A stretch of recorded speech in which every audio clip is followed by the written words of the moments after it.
Caneandablefitness, your fitness resource for the blind and visually impaired. And today we are going to talk about some of the things that I use in order to make sure that I get acclimated, used to a gym setting a lot faster, and then also how you can use these different facets of getting used to being in that environment in order to make it a lot easier.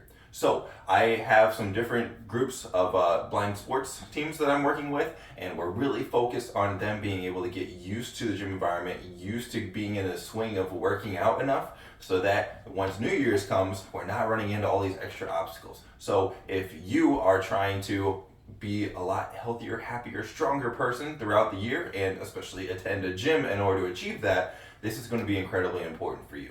So we're going to have a few different things that we're going to focus on, and let's just work our way down the line here. So first is consistency. So if we think about getting used to something, we're going to have to make sure that we're doing it consistently. Your first time anywhere, especially with a visual impairment or any other sort of disability, is going to be very off-putting. You're going to wonder what the heck is going on, not be used to anything. Everything's going to be new. It's kind of like when you first go to kindergarten. The first day is like the scariest day of your life. You're leaving your parents. Oh no, what's going to happen? I'm in this group with all these different kids, but now I have to learn and I don't know what's going on. But once you're going consistently, you understand the ritual, you understand the schedule, you understand what to expect, and then you can kind of build things out from there. Right? I remember my first couple of weeks of school, I would only stay at the front of the school in order to go in, and I wouldn't go out back and play and basically have a morning recess. But eventually I got so used to the routine that I was able to then try out something new.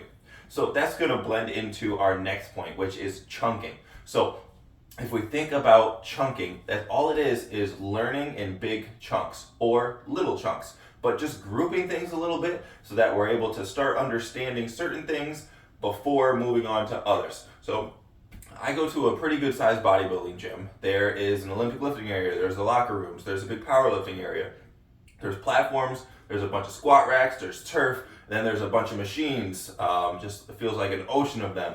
And some are pin loaded, some are plate loaded, then there's the whole rack of dumbbells that go all the way up to like 150 pounds, and there's the side barbells.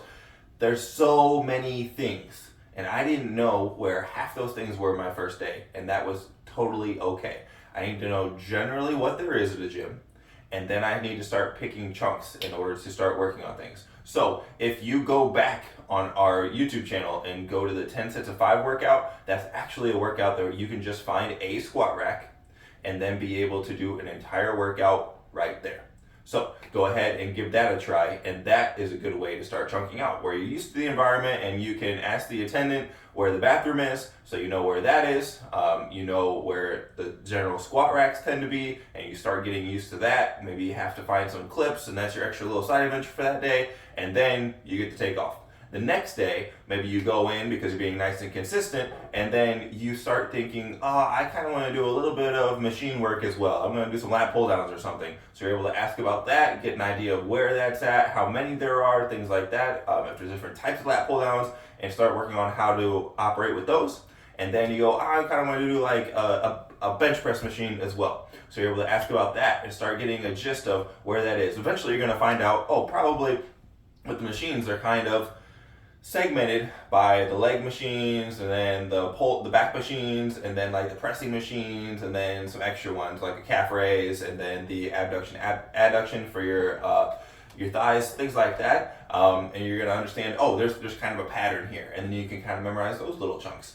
Then if you want to start doing cardio and that's in a different area, you can start exploring that area. So again, chunking, not trying to memorize everything at once and letting it overwhelm you, or you mismemorize things. Make sure you're just memorizing little bits at a time. Another big thing I would really encourage you to memorize is the order of dumbbells, or at least how they're supposed to be, because then you have a much better chance of guessing correctly and making sure that you're in the right spot, know where to put them back, and then it just limits how much you have to search for dumbbells. If you're trying to do like a hard set of 15, then move up and do a hard set of 10 on dumbbell curls or whatever, then it's gonna be really difficult if you have to wait so long because it took you 3 minutes to find the next pair of dumbbells because you didn't know where to look.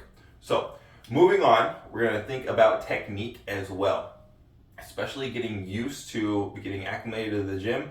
We don't need these killer workouts where you're pushing new PRs or anything like that. You're already going to be really worked up systemically.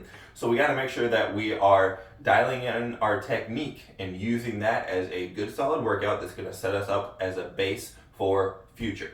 So now that I'm used to the gym environment, I don't have to worry that I'm not going to know exactly how to get to the bathroom. I'm going to know where water fountains are. I'm going to know more than likely where a specialty bar is, something like that. So I have a lot less systemic stress. I get to then pick my stress and make sure that I have plenty of energy and mental fortitude to go ahead and do something way more difficult, like try to PR my deadlift or something like that. So if we're working on technique initially, it's going to make sure we're having good form. You're less likely to run into injury, and you can do, let's say, 10 sets of 2 every minute on the minute. Use an audible interval timer in order to keep you on the ball and make sure it's accessible for you with visual impairment.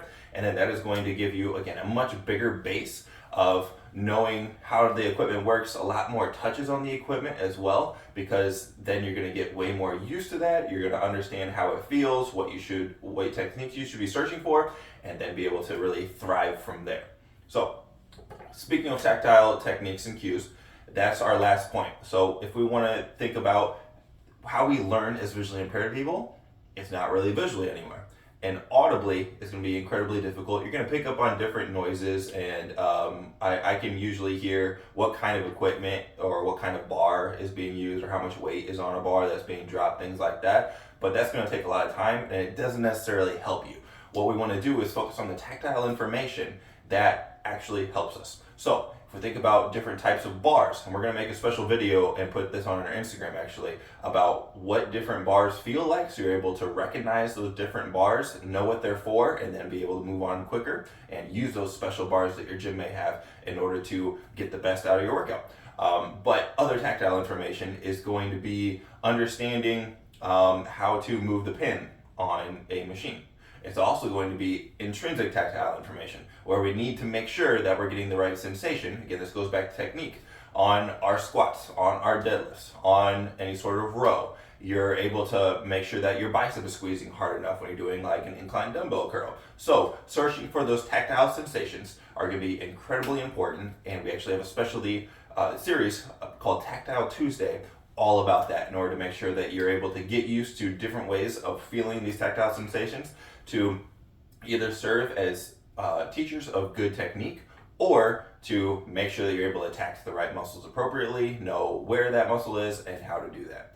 So that sums it up. We're going to focus on consistency, chunking, technique, and then tactile information in general when it comes to getting used to going to a gym as a visually impaired person.